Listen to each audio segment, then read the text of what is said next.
he's like, given the choice between going out for a hike and watching football on Sunday, most times he's like, I pick football. And it's like, I love the outdoors, but I kind of pick football and baseball games. I pick those a lot too, so it's... outside before the game starts. Yeah, that's right. With the kids going outside thing, important note that times have changed and kids aren't really allowed outside unsupervised a whole lot anymore. I mean, that's true too. Like, what a world we live in, like were there horrible things happening to kids when I was growing up? Of course there were, but now it seems like either we know about it a lot more, which is probably true, but there's also more of it. There's just a lot of bad, evil things going on in the world, so you're not... I was allowed to sleep upstairs in the barn anytime I wanted to with cats.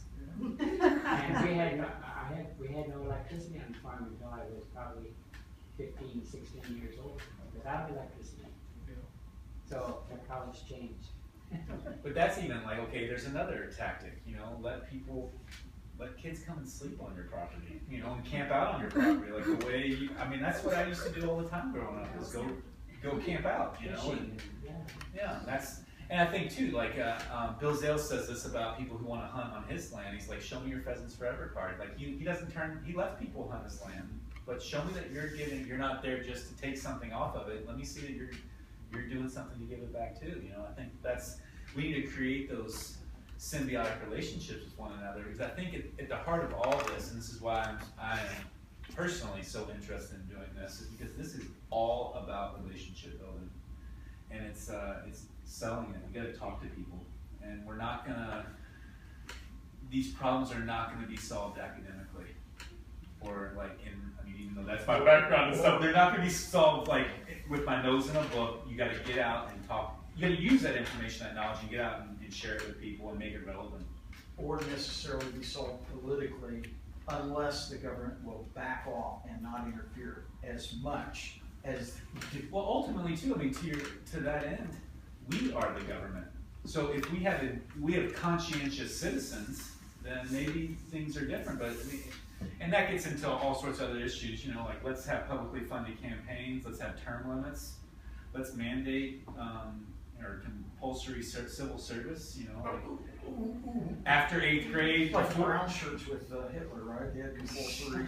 I'm thinking more like CCC programs. Like I'm not going to go that route. I'm going to go more to this end, like the other side of the spectrum. I think you want to. You just keep it simple.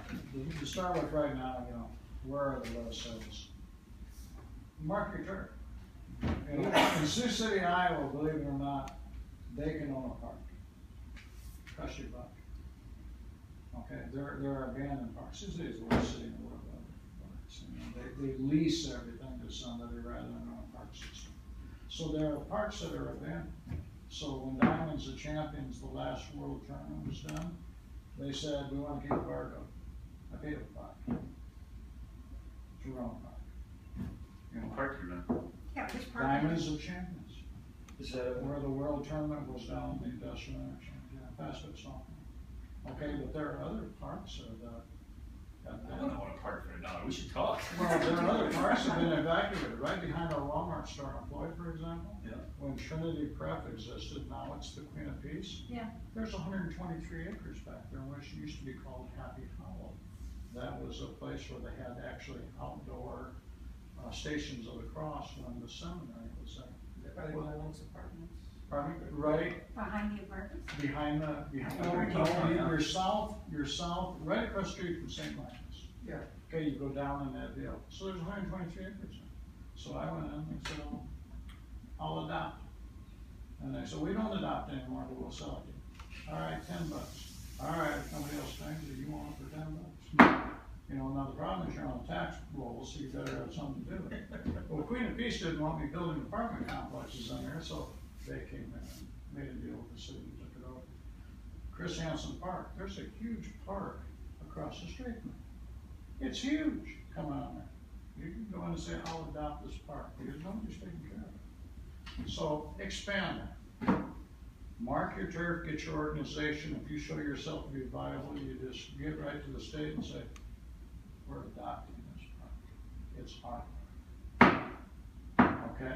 Nobody is claiming it now, so nobody should give any resistance. That could actually work in your favor. get your local state legislators involved. Get right down this whole river thing, because you said you do not want to happen like the Missouri River. You want a state in control to make sure it's done